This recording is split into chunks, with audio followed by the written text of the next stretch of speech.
চা পাওয়া যাবে? টাকা আছে? হ্যাঁ আছে। তো পাওয়া যাবে তো। 10-এর দেবো না 20-এর দেবো? মানে? মানে 10 টাকাটা নরমাল আর 20 টাকাটা স্পেশাল চা। তোমার অবস্থা দেখে মনে হচ্ছে তো তুমি 10 টাকারই চা খাবে। 10 টাকারটা কেন খাবো, 20 টাকারটা দাও। ঠিক আছে দিচ্ছি, এই নাও। কি বলছিলে তুমি? আমার অবস্থা? সামনে ওই বড় কোম্পানিটা দেখছো, ওই কোম্পানি জব করি আমি, ঠিক আছে? 25,000 টাকা স্যালারি। তোমার মতন না এই চা বিক্রি করি না, সম্মান দিয়ে কথা বলবে। 25,000 টাকা স্যালারি, তোমার সম্মান চাই? তোমার বস তোমাকে সম্মান করে?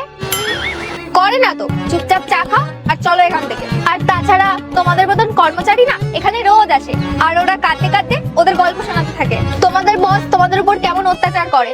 আমার না এখানে কোনো বস টস নেই, আমি এখানকার একাই বস।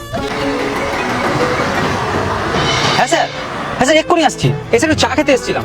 হ্যাঁ হ্যাঁ স্যার এক্ষুনি আসছি। আরে ওই আমার চায়ের টাকা। হ্যাঁ নাও। আর হ্যাঁ, আমার এখানে একটা ছেলে লাগবে, যদি করো তাহলে মাসে 30,000 টাকা দেবো। কি? আমি তোমার দোকানে কাজ? ভুলে যাও সব। টাকা 30,000 টাকা। চল চল ঘুর।